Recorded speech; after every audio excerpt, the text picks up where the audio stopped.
Hello everyone, कैसे हो आप सब? एकदम बढ़िया। My name is Sandeep Gehlot और मैं आप सभी का स्वागत करता हूं फिजिक्स के लेक्चर नंबर 8 में। तो चलिए स्टार्ट करते हैं आज की क्लास। आज की क्लास काफी इंपॉर्टेंट रहने वाली है क्योंकि आज मैं आपको दो डेरिवेशन कराऊंगा जो मेनली बोर्ड में सबसे ज्यादा पूछी जाती है और जेई मेंस में उनके जो रिजल्ट है ना उसको बहुत पूछा जाता है। तो चलिए स्टार्ट करते हैं आज की क्लास। आज की क्लास का फंडा हमारा क्या रहेगा? सबसे पहले मैं आपको डेरिवेशन कराऊंगा, फिर उनके जो रिजल्ट है ना उसके ऊपर क्वेश्चंस कराऊंगा। तो स्टार्ट करते हैं आज की क्लास। आज की क्लास का हमारा जो पहला क्वेश्चन रहेगा एज अ डेरिवेशन वो क्या रहेगा? वो रहेगा फॉर एग्जांपल जैसे ये चार्ज है हमारे पास क्यू, पॉइंट चार्ज है प्लस क्यू, और एक हमारे पास रोड है, एक हमारे पास रोड है इस तरह की, जो कि कितने चार्ज है, इस पे कितना चार्ज है, प्लस चार्ज है। ये हमारे पास रोड है प्लस क्यू चार्ज भी, और ये जो डिस्टेंस है इस रोड से इस पॉइंट तक की, this distance should be D and length of the road is L. Length of the road L है, ये पॉइंट चार्ज है, ये प्लस क्यू चार्ज इस पूरी रोड पर, हमारी एल लेंथ रोड पर डिस्ट्रीब्यूटेड है। हमें फाइंड क्या करना है? इन दोनों चार्जेस के बीच में फोर्स फाइंड करना है।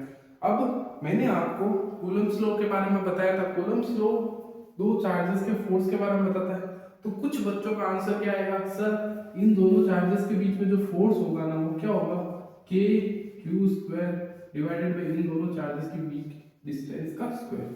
कुछ बच्चों का तो आंसर ये होगा, और कुछ बच्चों का आंसर कैसा होगा? कुछ बच्चों का आंसर होगा सर इस पूरे चार्ज का जो सेंटर ऑफ मास है ना उसको पकड़ लेते हैं, ये हो जाएगा क्यू चार्ज, क्योंकि सारा चार्ज तो सेंटर पर आ रहा है, सारा चार्ज सेंटर पर आ रहा है तो इसको मान लेते हैं हम क्यू, और यहाँ से यहाँ तक की डिस्टेंस यानी ये जो चार्ज आएगा वो k q square divided by D plus L by two का होल स्क्वायर। कुछ बच्चों का तो आंसर ये आ रहा होगा, कुछ बच्चे सोच रहे होंगे इसको या तो ये आंसर है या तो ये आंसर है। ये दोनों ही आंसर रॉन्ग है, ये दोनों ही आंसर क्या है? रॉन्ग है। क्यों? क्योंकि जो कूलम्ब्स लॉ है वो सिर्फ और सिर्फ किसके लिए एप्लीकेबल है? सिर्फ और सिर्फ पॉइंट चार्जेस के लिए एप्लीकेबल है, पॉइंट चार्जेस के लिए। इस तरीके की रोड, रिंग, डिस्क ऐसी बॉडीज के लिए कूलम्ब्स लॉ एप्लीकेबल नहीं है। तो सर हम इस क्वेश्चन को सॉल्व कैसे करेंगे? फिर इस क्वेश्चन को सॉल्व करने का बेस्ट तरीका यह है कि सबसे पहले क्या करो, आप इस प्लस क्यू चार्ज से x डिस्टेंस दूरी पर, लेट से कोई भी रैंडम x डिस्टेंस दूरी पर, ये पूरी रोड की लेंथ कितनी है? l। इस रोड की पूरी लेंथ कितनी है? l। इसमें से एक dx थिकनेस का एक छोटा सा पार्ट निकालना, इस रोड में से एक dx थिकनेस का छोटा सा एक पार्ट निकाल लो रोड का। Total length of the road कितनी थी? l थी, जिस पे कितना चार्ज डिस्ट्रीब्यूटेड है? q चार्ज डिस्ट्रीब्यूटेड है। Q total Q charge distributed है कितनी पर? एल लेंथ की रोड पर, और यूनिट लेंथ पर कितना चार्ज डिस्ट्रीब्यूटेड होएगा? Q by L, Q by L. मुझे कितनी लेंथ पर चार्ज चाहिए? dx थिकनेस वाली लेंथ पर। ये dx इसकी क्या है? लेंथ है। तो ये dx लेंथ पर कितना चार्ज डिस्ट्रीब्यूटेड होएगा मुझे ये फाइंड करना है। dx लेंथ पर Q by L into dx, मतलब इस छोटे से dx लेंथ पर dq चार्ज डिस्ट्रीब्यूटेड होएगा, और वो dq चार्ज कितना होगा? वो होएगा q by l into dx, q by l into dx। ये छोटा सा चार्ज dq इसके बराबर होगा। अब इन दोनों चार्जेस के बीच में तो मैं कूलम्ब्स लॉ लगा सकता हूँ। क्यों? क्योंकि कूलम्ब्स लॉ तो सिर्फ किसके ऊपर एप्लीकेबल है? कूलम्ब्स लॉ किसके ऊपर एप्लीकेबल है? पॉइंट चार्जेस के लिए एप्लीकेबल है। तो पॉइंट चार्जेस तो मेरे यही है, यानी इनके बीच में जो फोर्स होएगा वो क्या होएगा? के q d q divided bye उन दोनों के बीच की डिस्टेंस का स्क्वायर। ये हमारा छोटा सा एक फोर्स आ जाएगा इन दो चार्जेस के बीच में। तो जो फोर्स आएगा वो क्या आएगा? वो आएगा के क्यू। इस डी क्यू की जगह मैं लिख देता हूं क्या? ये भी प्लस क्यू, ये भी प्लस क्यू, तो q square divided by length l थी इसकी, ये एक्स स्क्वायर का x square as it is into dx। dx, ये आ गया मेरा छोटा सा फोर्स। लेकिन सर हमें तो इस बॉडी और इस total length of the road के बीच में फोर्स फाइंड करना है, तो वो फोर्स मैं कैसे फाइंड करूंगा? इस छोटे से फोर्स को मैं क्या कर दूंगा? इंटीग्रेट कर दूंगा। इस छोटे से फोर्स को मैं इंटीग्रेट कर दूंगा, तो मुझे टोटल फोर्स पता चल जाएगा इस बॉडी और इस बॉडी के बीच कितना आ रहा है रिपल्सिव फोर्स। ये कहीं ना कहीं ये दोनों एक दूसरे को रिपेल कर रहे होंगे, तो इनके बीच का जो रिपल्सिव फोर्स है वो कितना होगा वो हमें पता चल जाएगा। जैसे k q square dx divided by l x square. अब वेरिएबल कौन है? dx, जिसके भी पीछे जिसके भी आगे d लगा होता वो वेरिएबल होता है। तो यहाँ पे वेरिएबल क्या है? x। x क्या है? वेरिएबल। वेरी क्या कर रहा है? x वेरी कर रहा है। तो लिमिट में कहां से लेके कहां तक लगाऊंगा? सबसे पहले मेरा चार्ज यहाँ था प्लस q चार्ज, इससे x डिस्टेंस दूरी पर मैंने देखा था। तो सबसे चार्ज मेरा ये रोड कहां से स्टार्ट होगी? x बराबर d से मेरी रोड स्टार्ट होगी। यहाँ से x बराबर d से मेरी रोड स्टार्ट होगी। तो सबसे पहले इनिशियलाइजेशन कहां से होगा? x बराबर d से। यहाँ से इंटीग्रेट करते करते मैं कहां तक जाऊंगा? कहां तक जाऊंगा? ये रोड इस तरीके से बनती जाएगी, बनती जाएगी, बनती जाएगी, बनती जाएगी। मान लो लास्ट पॉइंट कहीं ना कहीं यहाँ आ रहा है, तो ये रोड यहाँ से चलते चलते चलते चलते यहाँ तक जाएगी। यानी x की वैल्यू 0 यहाँ है, x की वैल्यू d यहाँ और ये l। तो ये लास्ट पॉइंट कहाँ से लेके कहाँ तक जाएगा? लास्ट पॉइंट आएगा x बराबर d प्लस l। x बराबर d प्लस l, तो लास्ट लिमिट जाएगी वो आएगी d प्लस l। कुछ बच्चों का सवाल ये भी हो सकता है, क्यों सर लास्ट पोजीशन x बराबर l क्यों आ रही? l क्यों नहीं आ सकती? x बराबर d प्लस l ही क्यों आ रही? अगर x बराबर l आती तो यहाँ से x बराबर 0, में यहाँ से चीजों को नाप रहा हूँ, तो चीजों को मेजर कहाँ से कर रहा हूँ? लेंथ को मेजर यहाँ से कर रहा हूँ, ना कि यहाँ से मेजर कर रहा हूँ। अगर यहाँ से मेजर करता ना तो x बराबर 0 लेता सबसे पहले, फिर लास्ट पोजीशन मेरी x बराबर l होती। लेकिन मैं क्वेश्चन को मेजर यहाँ से कर रहा हूँ, इस पॉइंट चार्ज से। तो पहला चार्ज x बराबर d था, तो लास्ट चार्ज होगा वो x बराबर d प्लस l पर जाएगा, ना कि x बराबर l पर जाएगा। तो लास्ट चार्ज x बराबर d प्लस l पर गया। फिर आगे क्या होगा? k q square divided by l, ये तो कांस्टेंट है, वेरिएबल तो x है, तो x अंदर इंटीग्रेशन में रहेगा 1 by x square dx, d से d plus l, k q square divided by l minus 1 by x। इस इंटीग्रेशन को सॉल्व जैसे करोगे क्या आएगा? माइनस 1 बाय x d से d प्लस l, तो ये आपका आ जाएगा k cube square by l। ये माइनस बाहर चला जाएगा, limits upper limits minus lower limit. इस क्वेश्चन को जैसे मैं सॉल्व करूंगा तो मेरा क्या आएगा?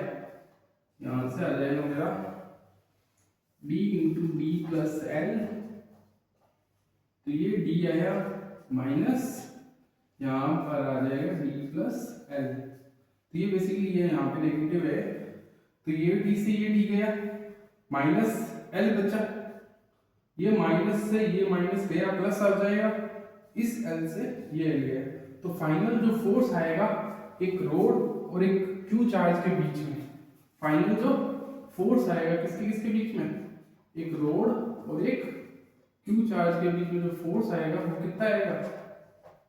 फोर्स आएगा आपका k q square divided bye d into D plus l।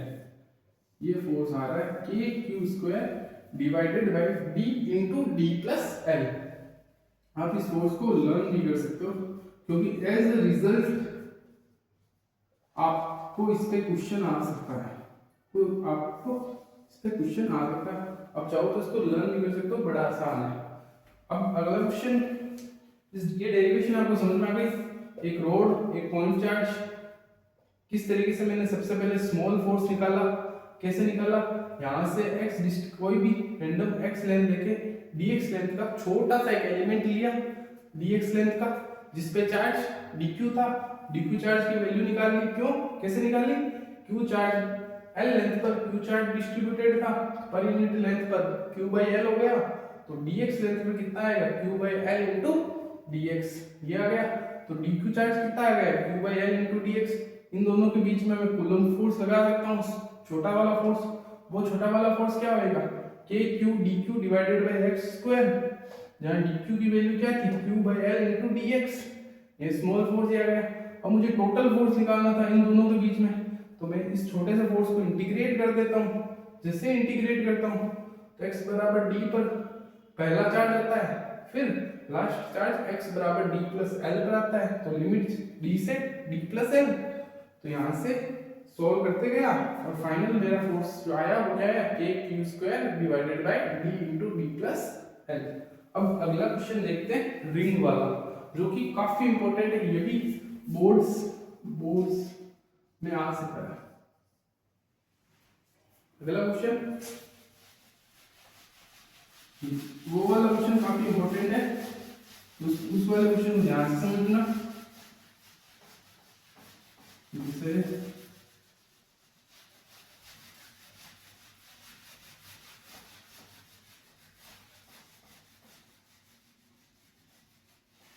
अगला क्वेश्चन क्या कहता है कि एक रिंग है मेरे पास इस तरीके की,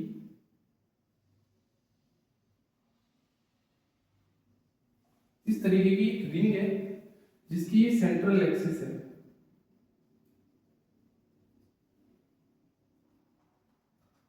ये इसकी सेंट्रल एक्सिस है। किसी x डिस्टेंस दूरी पर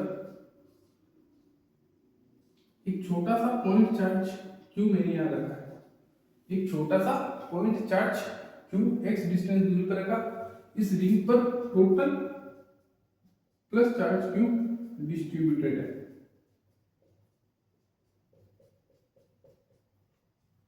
प्लस q चार्ज, ये भी काफी इंपॉर्टेंट है, वेरी वेरी इंपॉर्टेंट है।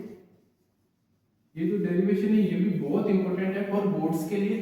तो क्या, ये प्लस q चार्ज और ये q चार्ज। अब मुझे क्या फाइंड करना है, इन दोनों चार्ज q के बीच में फोर्स कितना आ रहा है, मुझे फाइंड क्या करना है, force between ring and point charge. इस पॉइंट चार्ज और रिंग के बीच में कितना फोर्स लग रहा है वो मुझे फाइंड करना है। तो मैं क्या करूंगा, वो वापस जो हमने रोड और पॉइंट के बीच में देखा था, एक छोटा सा एलिमेंट लूंगा dl लेंथ का, फिर किसी डिस्टेंस पर छोटा सा फोर्स निकालूंगा, फिर इसको इंटीग्रेट करके एक टोटल फोर्स मैं निकालूंगा रिंग और पॉइंट चार्ज के बीच में। तो मैं छोटा सा dl लेंथ, मैं यहाँ पे ऊपर एक dl लेंथ का चार्ज ले लेता हूँ, जिसपे कितना चार्ज है, dq चार्ज है, और वो dq चार्ज होएगा कितना, 2 पाई r लेंथ है, 2 पाई r लेंथ है टोटल, जिसपे q चार्ज डिस्ट्रीब्यूटेड है, q चार्ज डिस्ट्रीब्यूटेड है। पर यूनिट लेंथ पर कितना चार्ज डिस्ट्रीब्यूटेड है, 2q divided by 2 pi r। मुझे तो dl लेंथ पर कितना चार्ज है वो फाइंड करना है, तो dl लेंथ पर कितना चार्ज आएगा, q divided by 2 pi r into dl length, ये आ गया मेरा dq चार्ज। अब dq चार्ज और इस पॉइंट चार्ज q के बीच में हम स्मॉल फोर्स फाइंड कर सकते हैं। यहां से मैं एक परपेंडिकुलर ड्रॉप करूंगा, यहां से मैं एक लाइन ड्रॉप करूंगा, ये वाला चार्ज और ये वाला चार्ज एक दूसरे को रिपेल करेंगे, पॉजिटिव चार्जेस है, तो फोर्स की डायरेक्शन कहीं ना कहीं इधर की तरफ आएगी, ये आएगी फोर्स की डायरेक्शन। कौन सा फोर्स, छोटा सा फोर्स एक, और वो होगा कितना, वो होगा k, ये q, ये स्मॉल dq डिवाइडेड बाय ये length, radius of the ring rp, this distance should be x, तो ये वाले डिस्टेंस आएंगे अंडर रूट में r square plus x square, तो ये आ जाएगा r square plus x square. Okay, तो ये मुझे पता चल गया स्मॉल फोर्स। उसी तरीके से इस छोटे से चार्ज के बिल्कुल अपोजिट एक और छोटा सा चार्ज लूंगा मैं, क्यों, क्योंकि मुझे तो पूरी रिंग का फाइंड करना। अगर इधर df फोर्स लग रहा है तो इधर भी एक छोटा सा चार्ज होएगा dl लेंथ का, वो भी कहीं ना कहीं इधर की डायरेक्शन में, इधर की डायरेक्शन में एक स्मॉल df फोर्स लगा रहा होगा, क्योंकि पॉजिटिव रिपेल करेंगे। सेंट्रल लाइन ये है, तो सेंट्रल लाइन के बिल्कुल उसी साइड एक छोटा सा डीएफ फोर्स इसी डायरेक्शन में भी लग रहा होगा, और उसका भी जो मैग्नीट्यूड वाइज वैल्यू है वो सेम यही आएगी। तो मुझे अगर फाइंड करना है, जैसे अगर मान लो जनरल एंगल, ये एंगल अगर मैं थीटा लेता हूँ तो वर्टिकली अपोजिट ये भी एंगल थीटा होता है। अगर ये एंगल थीटा और ये भी एंगल यदि थीटा लेता हूँ तो वर्टिकली अपोजिट ये भी एंगल थीटा होता है। ये आपको पता है, ये भी एंगल थीटा होता है। तो क्या करूंगा मैं, रिजॉल्व करूंगा, इधर डीएफ कोस थीटा आएगा और इधर डीएफ साइन थीटा आएगा। अब इसका भी डीएफ कोस थीटा इधर की तरफ आएगा और इधर की तरफ डीएफ साइन थीटा आएगा।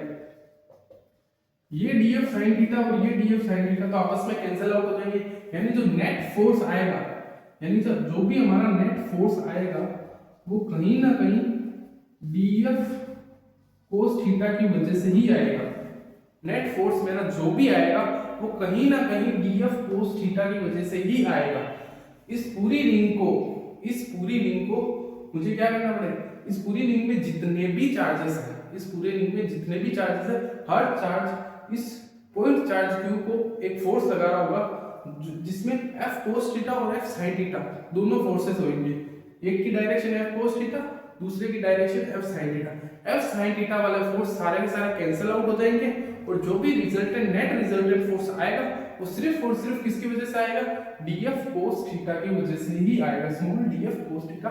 और स्मॉल डीएफ कोस थीटा की जो वैल्यू है वो मुझे कितनी दे रखी है, वो वैल्यू मुझे दे रखी है k q d q divided by r square plus x square. तो कोस थीटा की वैल्यू कितनी आएगी, कोस थीटा होता है हमारा बेस अपॉन हाइपोटेनियस। बेस की वैल्यू कितनी है, एक्स है, हाइपोटेनियस अंडर रूट में r square plus x square. तो ये आ गया x divided by r square plus square का अंडर रूट। तो ये जो फाइनली जो स्मॉल डीएफ की वैल्यू आ रही है वो कितनी आ रही है, के क्यू डी क्यू की जगह मैं लिख सकता हूँ q divided by 2 pi r into D L. उसके पहले मैं ये लिख देता हूँ R square plus x square की whole power 3/2 into X D L. ये आ गया मेरा छोटा सा फोर्स जो इधर की डायरेक्शन में आ रहा है, जो इस पूरी रिंग के जितने भी चार्जेस पॉइंट चार्ज के ऊपर फोर्स लगाएगा वो सारे के फोर्स की डायरेक्शन कहीं ना कहीं रिंग की सेंट्रल एक्सिस पे बीचों बीच होगा, यानी ये स्मॉल डीएफ। अब इसी फोर्स को, ये जो स्मॉल डीएफ फोर्स है, मुझे इसी फोर्स को क्या करना पड़ेगा, इंटीग्रेट करूंगा। कहां से कहां तक, मैंने इस रिंग को कहां से स्टार्ट किया था, यहां से स्टार्ट किया था। अगर मैं इस रिंग को दो हिस्सों में ब्रेक करता हूं तो ये क्या बन जाती है, एक रोड बन जाती है जिसकी लेंथ कितनी हो जाती है 2 पाई आर। अगर मैं इस रिंग को बनाऊं या इस रोड को बनाऊं तो मैं कहां से बनाऊंगा, यहां से 0 से स्टार्ट करके 2 पाई आर लेंथ तक मैं इसको जोड़ूंगा, तब ये मेरी पूरी रोड बन जाएगी। अगर मुझे इस रिंग बनानी तो यहाँ से L बराबर 0 से लेके L बराबर 2 पाई आर लेंथ तक मुझे इस रिंग को जोड़ता जाऊंगा, तब ये पूरी रिंग बन जाएगी। तो उसको मुझे कहां से कहां तक इंटीग्रेट करना है, 0 से लेके 2 पाई आर लेंथ तक मुझे इसको इंटीग्रेट करना है। यानी इस पूरे फंक्शन को आप कहां से लेके कहां तक इंटीग्रेट करोगे, 0 से लेके 2 पाई आर फंक्शन तक। अगर मैं इसको, अगर ये डीएफ फोर्स क्या है, k q q x dl divided by 2 pi are into r square plus x square की होल पावर 3/2, कहां से कहां तक इंटीग्रेट, 0 से लेके 2 पाई आर तक। तो जो फाइनल आंसर आएगा वो क्या आएगा, यहाँ पे इस बार वेरिएबल कौन है, एल वेरिएबल, यानी लेंथ वेरिएबल है। लेंथ मतलब ये रिंग की लेंथ, तो कहां से कहां तक जाएगी, 0 से 2 पाई आर। यहाँ पे कोई भी एल का फंक्शन दिखाई दे रहा है आपको, नहीं दिखाई दे रहा है, यानी सिर्फ और सिर्फ डीएल ही एक इंटीग्रेशन के अंदर रहेगा, बाकी सारा का सारा कांस्टेंट है, वो इस पूरा इंटीग्रेशन से बाहर चला जाएगा। इंटीग्रेशन से जैसे ही बाहर जाएगा ये k q x divided by 2 pi are into r square plus x square की होल पावर 3/2 इंटीग्रेशन डीएल, जो कहीं ना कहीं 0 से 2 पाई आर जाएगा।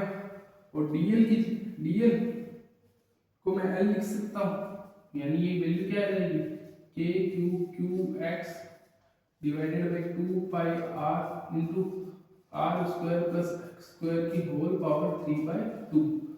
ये बेसिकली एल आ जाएगा, एल की पावर 0 लिख सकता हूँ इसको, एल की पावर 0 1 होता है। इसको अगर मैं फॉर्मूले देखूँ लगा के देखूँ, एल की power 0 plus 1 divided by 0 plus 1, तो ये एल आ रहा है। एल को कहाँ से लेके कहाँ तक इंटीग्रेट करो, 0 से 2 पाई आर। अगर मैं इसको मिटाऊँ, L upper limit minus lower limit करूँगा, तब ये 2 पाई आर माइनस 0 आ जाएगा, यानी ये 2 पाई आर से ये 2 पाई आर कैंसिल आउट हो गया। इस 2 पाई आर से ये 2 पाई आर कैंसिल आउट हो गया, यानी नेट फोर्स इस रिंग के बीच में जो आता है वो कितना आता है, रिंग और इस पॉइंट चार्ज क्यू के बीच में जो नेट फोर्स आता है वो कितना आता है, वो आता है k q q x divided by r square plus x square की होल पावर 3/2। ये बेसिकली रिंग और पॉइंट चार्ज के बीच में ये फोर्स आता है, ये फोर्स आता है इस रिंग और इस पॉइंट चार्ज के बीच में। मैं वापस एक बार रिपीट कर रहा हूँ इस क्वेश्चन को, क्योंकि ये क्वेश्चन काफी इंपॉर्टेंट है। ये रिंग, ये पॉइंट चार्ज, ये पॉजिटिव चार्ज की रिंग, ये पॉइंट चार्ज, डीएल लेंथ लूंगा सबसे पहले, छोटा सा चार्ज डी क्यू, वो चार्ज कितना होगा Q divided by 2 pi are into DL. इन दोनों चार्जेस के बीच में एक छोटा सा फोर्स फाइंड करूंगा, डायरेक्शन ऑफ द फोर्स ये और ये। फिर उसी तरह उसी के जस्ट अपोजिट एक और चार्ज है डी क्यू क्यू, इन दोनों चार्जेस के बीच में फोर्स फाइंड करूंगा, डायरेक्शन ऑफ द फोर्स ये, फोर्स की डायरेक्शन ये है, एक फोर्स की डायरेक्शन ये है, एक फोर्स की डायरेक्शन ये है।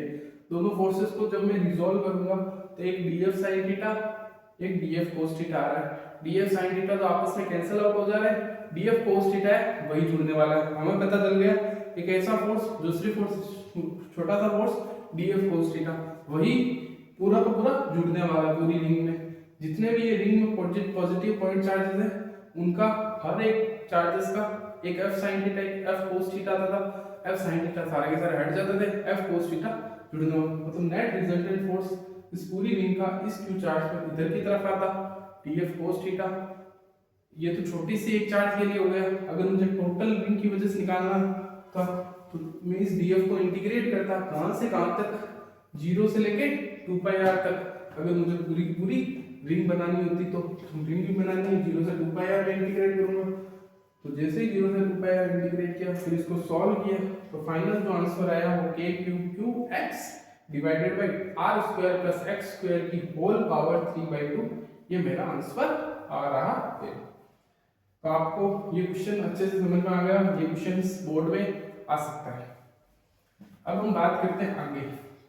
अब एक इंपॉर्टेंट एनालिसिस आपको सिखाऊंगा, जो आपको इस क्वेश्चन, इसका जो रिजल्ट और जो पिछले क्लास में जो 2-3 क्वेश्चन मैंने कराए थे ना, उनका रिजल्ट आप आसानी से याद रख सकते हो।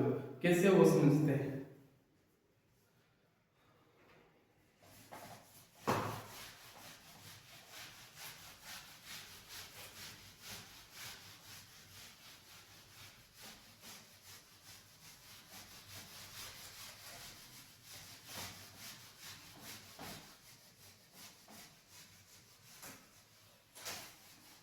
वो इंपॉर्टेंट रिजल्ट क्या कहता है। ये हमारे पास क्वेश्चन है, जैसे सबसे पहला रिजल्ट तो यही है कि एक रिंग है, एक रिंग के इधर पॉइंट चार्ज है क्यू। सबसे पहले वो रिजल्ट फाइंड करने के लिए एक और चीज है, चलो मैं पहले वो बताता हूँ। जो पहले एक और चीज है, ये सेंट्रल एक्सिस है, this distance should be x, ये radius of the ring is r, total charge of the ring is plus q, and ये। अब मुझे क्या फाइंड करना है, what should be the charge q,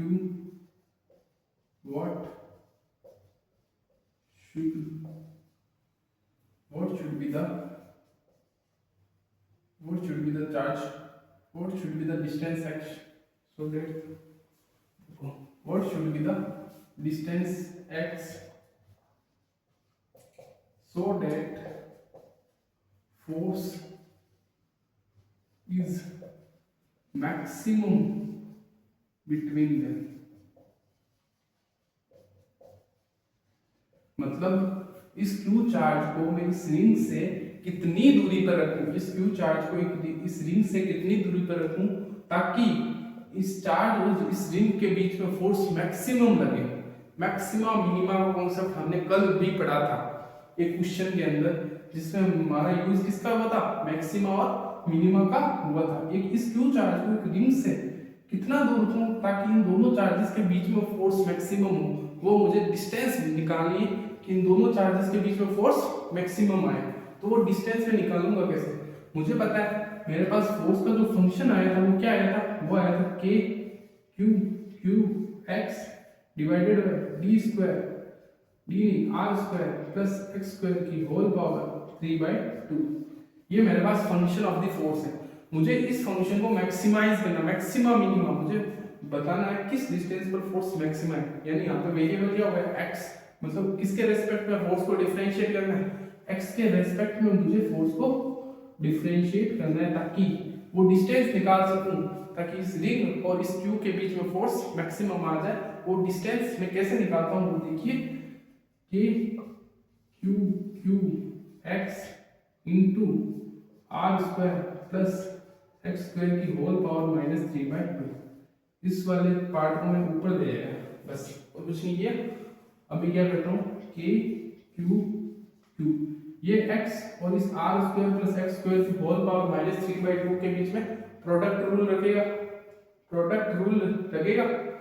सबसे पहले प्रोडक्ट रूल कैसे लगेगा, इसको एज इट इज रख देता हूं या फिर इसको डिफरेंशिएट, इसको एज इट इज, ये तो आपने पढ़ रखा होगा क्लास 11 में, मैथ्स में भी पढ़ते हो और फिजिक्स में भी पढ़ रखा होगा। प्लस इसको एज इट इज रख दो इस बार, उसका differentiate minus 3/2 into r square plus x square की होल पावर माइनस 5/2 इंटू अंदर वाले का डिफरेंशिएट, आर स्क्वायर तो कांस्टेंट है, वेरिएबल क्या है x इंटू 2x, ये 2 से ये 2 गया, तो जो मेरा रिजल्ट आया वो क्या है, k q q into r square plus x square की होल पावर माइनस 3/2 माइनस 3 ये x और ये x आपस में मिलकर minus 3x square r square plus x square की होल पावर माइनस 5/2, ये आ गया।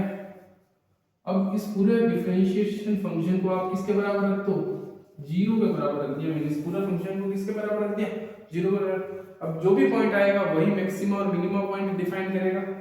ये तो जीरो हो नहीं सकता, ये तो जीरो हो नहीं सकता, जो जीरो हो सकता है वो सिर्फ और सिर्फ ये वाला फंक्शन है, यानी 3x square r square plus x square की होल पावर माइनस 5/2, वो बराबर होएगा किसके, r square plus x square की होल पावर माइनस 3/2 के।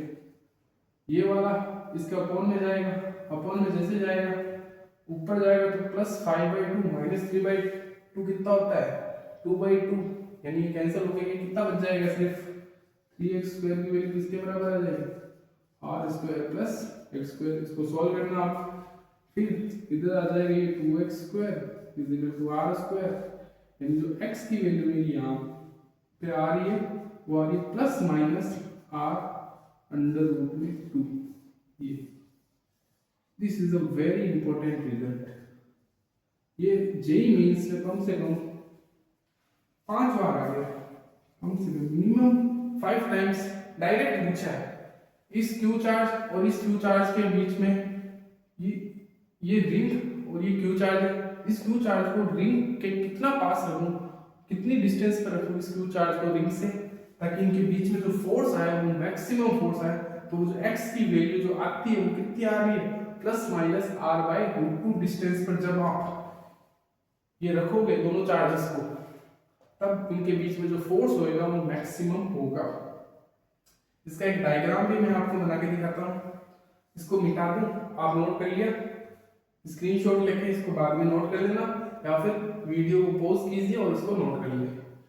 अब आगे एक डायग्राम बनता है इसी तरीके से, जैसे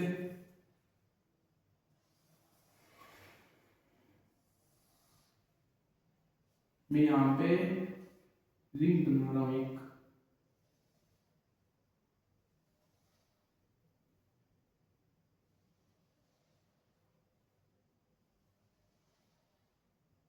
ये एक रिंग है मेरी जहाँ पर नेट फोर्स मेरा यहाँ 0 है, बिकॉज ये एक नल पॉइंट है, पॉजिटिव चार्ज रिंग, बीच में नल पॉइंट, यानी यहाँ पे मेरा फोर्स क्या आ रहा है, 0 आ रहा है।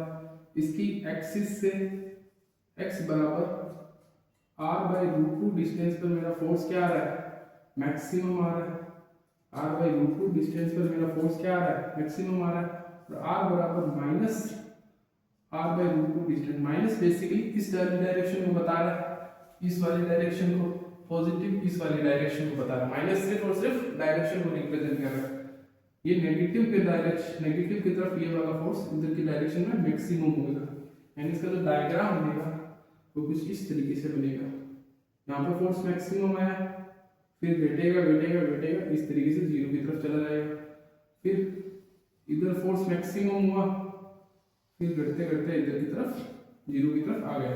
ये डायग्राम भी आपका जेईई मेंस में पूछा गया, 4 डायग्राम पूछे थे और ये क्वेश्चन दे रखा था, पूछा था सही डायग्राम बता दो कौन सा है, तो ये इसका आंसर हो जाता। यहाँ पे r/√2, 0 ये माइनस r/√2, 0, यहाँ फोर्स मैक्सिमम, यहाँ पे फोर्स मैक्सिमम। ये आपका था डायग्राम वाला क्वेश्चन। अब हम आगे बढ़ते हैं मेन एनालिसिस पर। अब उन क्वेश्चंस की मेन एनालिसिस क्या है वो देखते हैं। आपको मैक्सिमम और मिनिमम कितनी डिस्टेंस पर रिंग और पॉइंट चार्ज के बीच में फोर्स आ रहा है वो पता चल गया। अब हम देखते हैं एनालिसिस। फोर्स की वैल्यू दे रखी थी k q x divided by r square plus x square की whole power 3/2, k q x divided by r square plus x square की होल पावर 3/2। एक तो ये क्वेश्चन था। दूसरा क्वेश्चन क्या था, एक पॉइंट चार्ज क्यू दे रखा था, दोनों चार्जेस के बीच में एक परपेंडिकुलर क्यू नॉट चार्ज था x डिस्टेंस पर। आपको यदि याद हो तो पहले कराया था ये मैंने क्वेश्चन। बेसिकली इस पर मुझे फोर्स पूछा था, तो वो फोर्स क्या आया था, वो फोर्स आया था 2k Q not divided by r की वैल्यू मैं कैसे फाइंड करूंगा, मैं इन दोनों की रिंग, इन दोनों चार्जेस से एक रिंग बना लूंगा, दोनों चार्जेस से क्या बना लूंगा, एक रिंग बना लूंगा, और इस रिंग की जो रेडियस होगी वही r की वैल्यू होगी। इस रिंग की जो रेडियस होगी वही r की वैल्यू होगी। तो इस रिंग की रेडियस कितनी थी, d, ये भी लेंथ d थी, तो ये आ जाता है d square plus x square की होल पावर 3/2। फिर यही फोर्स आया था, पूरा डेरिवेशन किया था, फिर जाके ये फोर्स आया था। लेकिन मेन रिजल्ट किस तरीके से आ रहा है देखें। अब एक और इसी तरीके से एक चार्ज q ये है, एक चार्ज q ये है और एक चार्ज q ये है। ये तीन चार्जेस है। एक चौथा चार्ज है जो बिल्कुल परपेंडिकुलर है इन तीनों चार्जेस से, q नॉट चार्ज। हमसे फोर्स ऑन q नॉट पूछा है, तो इस q नॉट चार्ज पर फोर्स में कैसे फाइंड करूंगा, तीन चार्जेस है, तीनों चार्जेस की वजह से एक रिंग बना लूंगा। रेडियस ऑफ द रिंग कितनी होगी, ये वाली, और ये वाली लेंथ आपको पता है L√3 होती है। तो इस बार फोर्स क्या आ जाएगा मेरा, 3 चार्जेस है तो 3k क्यू नॉट x तो लो 3k Q not x divided by r की जगह L/√3 का होल स्क्वायर प्लस x की होल पावर 3/2। ये आ गया तीन चार्जेस की वजह से। अब 4 चार्ज है मान लो इस तरीके से, एक क्यू और एक क्यू। चौथा चार्ज बिल्कुल इस प्लेन के परपेंडिकुलर है, क्यू नॉट। जैसे एक स्क्वायर है इस तरीके से, चौथा चार्ज बिल्कुल, पांचवा चार्ज बिल्कुल इस प्लेन के क्या है, परपेंडिकुलर है। यहाँ पे पांचवा चार्ज कौन सा, क्यू नॉट चार्ज। इस क्यू नॉट चार्ज पर फोर्स कितना लग रहा है, वो फोर्स होएगा 4 चार्जेस की वजह से, वो जो फोर्स होएगा वो कितना होएगा, 4 चार्जेस है इसलिए 4k Q not. x distance दूरी पर रखा मैंने, तो x डिवाइडेड बाय, यहाँ से चार चार्जेस से मिलता हुआ एक सर्कल बना लूंगा मैं, या फिर एक रिंग बना लूंगा। और रेडियस ऑफ द रिंग कितनी हो जाएगी, ये हो जाएगी L/√2। टोटल लेंथ तो L/√2 होती है, उसको 2 से डिवाइड करूंगा तो L/√2 आ जाएगी। तो ये L/√2 का whole square plus x square की होल पावर 3/2। इसी तरीके से पेंटागन, हेक्सागन आप इसी तरीके से निकाल सकते हो। ये था मेन एनालिसिस क्वेश्चंस का। एक रिंग है तो k/q/x divided by r square plus x square की होल पावर 3/2। क्यों? क्योंकि ये भी तो एक रिंग के बिल्कुल एक्सिस पर है चार्ज, ये भी तो एक रिंग के बिल्कुल एक्सिस पर है चार्ज, वो कितने डिस्टेंस पर, x डिस्टेंस पर। ये भी ये दो चार्जेस से, तीसरा चार्ज बिल्कुल एक्सिस पर है, ये तीन चार्जेस पर, चौथा चार्ज बिल्कुल एक्सिस पर है, ये चार चार्जेस से पांचवा चार्ज बिल्कुल एक्सिस पर है। तो इसी तरह एक चार्ज है तो k/q/x डिवाइडेड, दो चार्ज है तो दो, तीन चार्ज है तो तीन लगा दिया मैग्नीट्यूड, चार चार्जेस है तो चार मैग्नीट्यूड मैंने लगा दिया, पांच तो पांच लगा देता। ये था मेन एनालिसिस चारों क्वेश्चंस का। अब हम क्वेश्चंस पे आते हैं। अब हम एक अच्छे वाले क्वेश्चंस हैं मेरे पास दो तीन, वो करते हैं।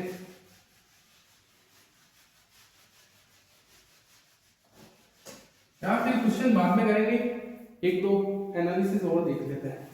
अब हम बात करते हैं इक्विलिब्रियम प्रॉब्लम। नेक्स्ट प्रॉब्लम हमारी आती है इक्विलिब्रियम प्रॉब्लम। Equilibrium problem.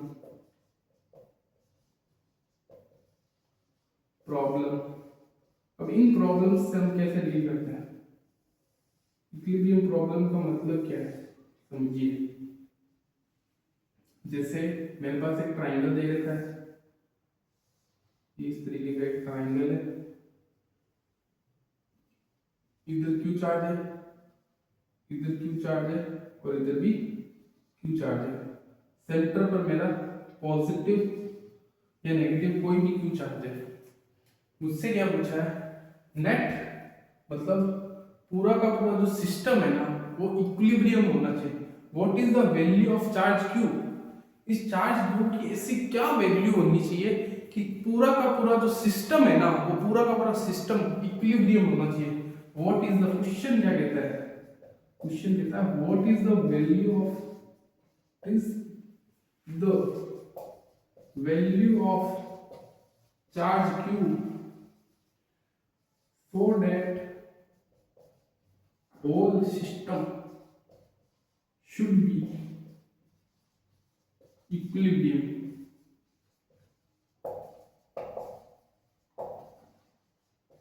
ये पूरा का पूरा सिस्टम है ना वो इक्विलिब्रियम में होना चाहिए। पूरा का पूरा सिस्टम बोलने का मतलब पता है क्या होता है? यानी नेट फोर्स सभी पे जीरो होना चाहिए। इन सभी चार्जेस पे नेट फोर्स जीरो होना चाहिए। इस चार्ज पे तो नेट फोर्स जीरो होएगा ही होएगा। क्यों? क्योंकि ये तो नल पॉइंट है, ये तो नल पॉइंट, इस पे तो जीरो जीरो होना ही है। इधर 20 चार्ज, 20 कूलम का चार्ज रख दो, -10 कूलम का चार्ज रख दो, 15 कूलम का चार्ज रख दो, 20 17 कूलम का चार्ज रख दो, कोई सा भी चार्ज उठाकर इस नल पॉइंट पे रख दो, इस चार्ज पे तो नेट फोर्स जीरो नहीं है। क्यों? क्योंकि ये तो एक नल पॉइंट है। यहाँ पे तो इसकी वजह से इधर फोर्स लगेगा, इस चार्ज की वजह से इधर फोर्स लगेगा, इस चार्ज की वजह से इधर फोर्स लगेगा। नेट फोर्स तो इसका जीरो आने ही आना है। मेन प्रॉब्लम है इन चार्जेस की। मुझे इन चार्जेस पर भी नेट फोर्स जीरो लिखना है। इन चार्जेस पर भी नेट फोर्स जीरो होना चाहिए। इन चार्जेस पर भी नेट फोर्स जीरो होना चाहिए। तब इस क्वेश्चन को मैं कैसे सॉल्व करूं? इस पर तो जीरो दिख रहा है, इन पर जीरो कैसे दिखेगा? अब इस क्वेश्चन को ध्यान से देखिए कैसे सॉल्व होता है। अगर मुझे ये चार्ज एक दूसरे को रिपेल कर रहा है, वापस से डायग्राम बनाऊंगा मैं। सबसे पहले Q Q ये Q, ये चार्ज और ये चार्ज एक दूसरे को रिपेल कर रहे हैं, तो कहीं ना कहीं इसका फोर्स किधर आएगा? इधर की तरफ आएगा। लेट से F फोर्स आता है k/q² डिवाइडेड बाय L का स्क्वायर। लेंथ, साइड लेंथ कितनी है? L है। इनके बीच में भी फोर्स F आएगा, यानी नेट रिजल्टेंट फोर्स इन दोनों के बीच में कितना आएगा? F√3। F√3 net resultant force in दोनों का कितना आएगा? F√3। इधर भी नेट रिजल्टेंट फोर्स इधर भी कितना आएगा F√3, नेट रिजल्टेंट फोर्स इधर भी कितना आएगा F√3। अब ये तीनों चार्ज तो एक दूसरे से दूर जाना चाहेंगे, इन तीनों चार्जेस से नेट फोर्स जीरो कैसे आएगा? ये तो तीनों पॉजिटिव चार्ज है, ये तो तीनों एक दूसरे से दूर जा रहे हैं, दिख ही रहा है कैसे जा रहे हैं, ये इधर जा रहा है, ये इधर जा रहा है और ये इधर जा रहा है। तो नेट फोर्स एक ऐसा चार्ज लेके आता हूं मैं कि इन तीनों चार्जेस को एक दूसरे के साथ क्या रखें, पकड़ा रखें, तीनों चार्जेस को यहीं पर पकड़ा रखें, तब नेट फोर्स जीरो हो जाएगा। अगर ये चार्ज अभी यहाँ और बाद में भी यहाँ रहे तब नेट फोर्स जीरो रहेगा इन चार्जेस पर। कैसे? मान लो मैं सेंटर पर -q चार्ज लेके आता हूँ, सेंटर पर -q चार्ज लेके आता हूँ, तब ट्विस्ट देखो क्या आता है। ये चार्ज और ये चार्ज एक दूसरे को अट्रैक्ट करेंगे अट्रैक्ट, कितने फोर्स से अट्रैक्ट करेंगे? होएगा कितना फोर्स होएगा? ये और ये चार्ज एक दूसरे को कितने फोर्स से अट्रैक्ट करेंगे? k q डिवाइडेड बाय उन इस चार्जेस के बीच की डिस्टेंस कितनी है? L/√3 का होल स्क्वायर, यानी ये कितने से अट्रैक्ट करेंगे? k q डिवाइडेड बाय 3 ऊपर आ जाएगा L²। मान लेता हूं ये फोर्स। अब ये फोर्स और ये फोर्स अगर आपस में बराबर हो जाएंगे ना तब इस चार्ज में नेट फोर्स जीरो हो जाएगा। ये फोर्स और ये वाला फोर्स आपस में बराबर हो जाएगा तब नेट फोर्स इस चार्ज पर भी जीरो हो जाएगा। ये फोर्स और ये फोर्स, मतलब ये फोर्स और ये फोर्स जब आपस में बराबर हो जाएंगे तब इस चार्ज पर भी नेट फोर्स जीरो हो जाएगा, इस चार्ज पर भी नेट फोर्स जीरो हो जाएगा। अब बात करते हैं कैसे, इस चार्ज पर तो नेट फोर्स जीरो ऑलरेडी है ये, अब इन पर भी जीरो कैसे हो जाएगा? जब ये वाला फोर्स आपस में बराबर हो जाएगा। अब ये वाला फोर्स कितना आया था? F√3 k q² divided by L का स्क्वायर इनटू √3, और ये वाला फोर्स कितना आया था? इन दोनों के बीच का अट्रैक्शन फोर्स कितना था? ये वो कितना है? 3k q divided by L square, L square से L स्क्वायर गया, एक q से एक q वैल्यू गई, कैसे गया? यानी जो वैल्यू आ रही है वो कितनी आ रही है? √3q एंड 3q, यानी यहां से जो वैल्यू आ रही है वो कितनी गई? ये नहीं, ये q चार्ज, ये √3 से ये 3 कटा कितनी बार में? ये √3q, यानी इस बार ये जो q की वैल्यू आ रही है वो q/√3 आ रही है। नेगेटिव साइन लेना मत भूल जाना, negative times q divided bye √3। क्यों? क्योंकि ये q जब नेगेटिव होएगा ना, इस q की वैल्यू जब नेगेटिव आएगी ना तभी ये दोनों एक दूसरे को अट्रैक्ट करेंगे, ये चार्ज एक दूसरे को अट्रैक्ट करेंगे, ये चार्ज एक दूसरे को अट्रैक्ट करेंगे, और जो रिपल्सिव फोर्स, अट्रैक्शन फोर्स एक दूसरे के बराबर हो जाएगा, तब इस पर भी नेट फोर्स जीरो, इस पर भी नेट फोर्स जीरो, इस पर भी नेट फोर्स जीरो, और इस पर भी नेट फोर्स जीरो। इस पर तो नेट फोर्स जीरो होना ही है क्योंकि ये तो नल पॉइंट है, और बाकियों पर भी नेट फोर्स जीरो हो जाता है। q की वैल्यू क्या आनी चाहिए? -q/√3 रख देता हूं इस पॉइंट पर, सेंटर पर, तब सभी पर नेट फोर्स जीरो आ जाता है। आई होप आपको ये क्वेश्चन समझ में आया होगा, इक्विलिब्रियम प्रॉब्लम वाला। इसी पे एक क्वेश्चन आया है इक्विलिब्रियम प्रॉब्लम पर, उस क्वेश्चन को रीड कीजिए, लास्ट सवाल है हमारा, उस क्वेश्चन को सॉल्व कीजिए।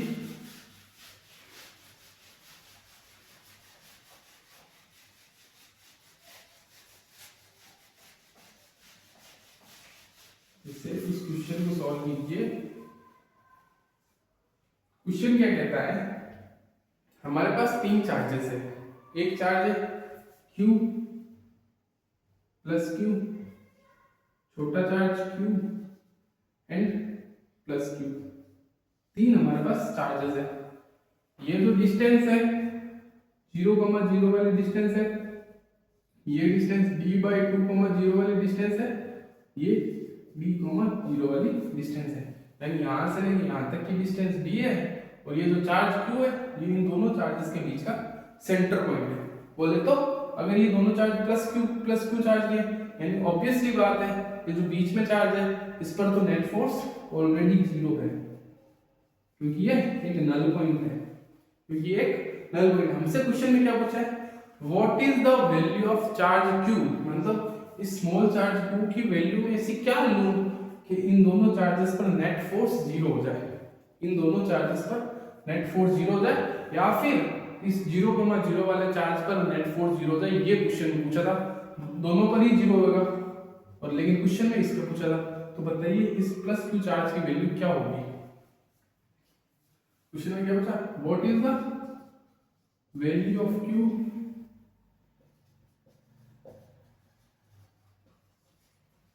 so that net force equal to 0 इस q चार्ज पर नेट फोर्स जीरो हो जाए, उस समय इसकी वैल्यू, इस q चार्ज की वैल्यू क्या होनी चाहिए। तो ये वाला चार्ज q, ये वाला चार्ज और ये वाला चार्ज एक दूसरे को रिपल्सिव फोर्स लगाएंगे, कितना force, k q square divided bye d square, ये लगाएगा फोर्स। और ये q चार्ज एक वेरिएबल चार्ज है, q चार्ज एक वेरिएबल चार्ज है, ये एक नल पॉइंट है। नल पॉइंट आपका कुछ भी हो सकता है, आप चाहे प्लस रख दो चाहे माइनस रख दो, इस पर तो नेट फोर्स जीरो होना ही होना है। तो इस q चार्ज की ऐसी वैल्यू क्या रहनी चाहिए कि इस वाले पर भी नेट फोर्स जीरो, इसकी वैल्यू माइनस q होगी, तब ये दोनों चार्जेस एक दूसरे को क्या कर पाएंगे, अट्रैक्ट कर पाएंगे। अट्रैक्ट बोले तो k q d/2 का होल स्क्वायर, ये वाला फोर्स आपस में जब मैं बराबर कर दूंगा, k q divided bye d square, ये यहाँ से आ जाता है 4। तो ये गया, ये गया, यहाँ से q की वैल्यू आ रही है -4q, यानी ये जो चार्ज q की वैल्यू आ रही है वो q/4 आ जाती है, लेकिन ये माइनस जरूर लिख देना। क्यों लिख देना, क्योंकि q चार्ज नेगेटिव होना चाहिए तभी ये इसको अट्रैक्ट करेगा। आप सोल्व तो पॉजिटिव की तरह रखना, जब आप अट्रैक्शन रिपल्सन देखो ना, तो आप दिमाग लगाना, थोड़ा सा सेंस लगाना कि माइनस होगा तभी नेट फोर्स इस ऊपर जीरो होगा, तो ये -q/4 होना चाहिए इसका आंसर। ये भी जेईई मेंस का क्वेश्चन है जो मैंने आपको अभी कराया। ये था हमारा अगला क्वेश्चन। एक और दो क्वेश्चन और ले लेते हैं, मेरा मन है कराने का, तो करते हैं, फिर आज की क्लास को एंड करते हैं। वो क्वेश्चन क्या कहता है, क्वेश्चन कहता है एक पेंडुलम है, ओके, एक पेंडुलम है, मेरे पास एक पेंडुलम है m मास का, जिस पे चार्ज q, इसका भी मास है charge q, small angle theta है, यहाँ पे स्मॉल एंगल थीटा है क्वेश्चन में, और उसको एक मीडियम में डिप कर दिया जाता है, एक मीडियम में इसको इस तरीके से डिप कर दिया जाता है। डेंसिटी ऑफ बॉडी हमें दे रखी है, कितनी डेंसिटी ऑफ बॉडी कितनी दे रखी है, 1.6 ग्राम पर centimetre cube. Density of liquid वो मुझे कितनी दे रखी है, वो मुझे दे रखी है 0.8 ग्राम पर सेंटीमीटर क्यूब। मुझे फाइंड क्या करना है, फाइंड करना है कंडक्टिविटी ऑफ मीडियम, या फिर डाइलेक्ट्रिक कांस्टेंट k की वैल्यू, नहीं डाइलेक्ट्रिक, कंडक्टिविटी ऑफ मीडियम मुझे फाइंड करनी क्या होगी। कंडक्टिविटी ऑफ मीडियम क्या होती है, k is equal to dielectric constant बोलो या permittivity of medium, sorry conductivity of medium बोल दिया, इसको कंडक्टिविटी ऑफ मीडियम भी बोलते हैं, या फिर परमिटिविटी ऑफ मीडियम, या फिर dielectric constant, permittivity of medium, या फिर डाइलेक्ट्रिक कांस्टेंट। k की वैल्यू मुझे फाइंड करनी है, तो मैं k की वैल्यू फाइंड कैसे करूं, इन दोनों की वजह से मैंने रिजल्ट फाइंड किया था उस दिन यानी 2 दिन पहले वाली क्लास में, या फिर कल की क्लास में मैंने डेरिवेशन कराया था। इस पूरा जब मीडियम में डिप करता हूँ तो फाइनल जो रिजल्ट आता है, k की वैल्यू आती है density of body minus density of liquid, ये आया था रिजल्ट। यहाँ पे मैं क्या करूँगा, बॉडी की डेंसिटी मुझे दे रखी है, बॉडी की डेंसिटी 1.6 लिक्विड की डेंसिटी ये है। तो इसको सॉल्व करेंगे तो आंसर आएगा मेरा 2, यानी कि जो कंडक्टिविटी ऑफ मीडियम जो आ रही है वो क्या आ रही है, 2 आ रही है। इसका मतलब क्या है, अगर ये क्वेश्चन का रिजल्ट, अगर इस क्वेश्चन को कराने का मेरा मेन रीजन क्या था, आपको ये रिजल्ट याद रखना। ये क्वेश्चन जेईई में आ रहा था, अगर आपको ये रिजल्ट पता होता तो आप इस क्वेश्चन को करने में 5 सेकंड भी नहीं लगाते। रिजल्ट नहीं पता होता तो आपको पूरा का पूरा डेराइव करना पड़ता, दोनों के टेन थीटा को इक्वेट करके फिर वो के की वैल्यू निकालनी पड़ती, तब जाके आपका ये क्वेश्चन सॉल्व होता।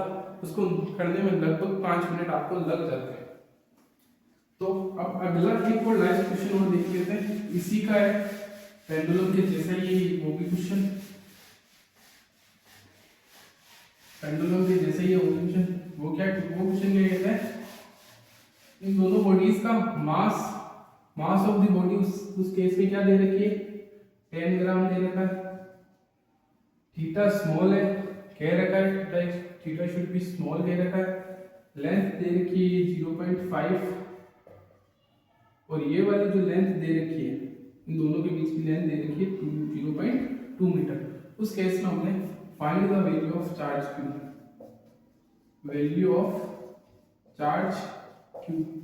चार्ज क्यू की वैल्यू हमसे क्वेश्चन में पूछी जा रही है।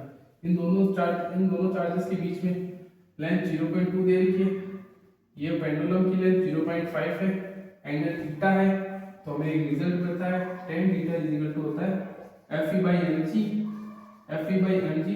तो tan theta is equal to होता है परपेंडिकुलर अपॉन बेस, परपेंडिकुलर कितना हो गया, ये 0.1 हो गया, डिवाइडेड बाय बेस कितना है 0.5।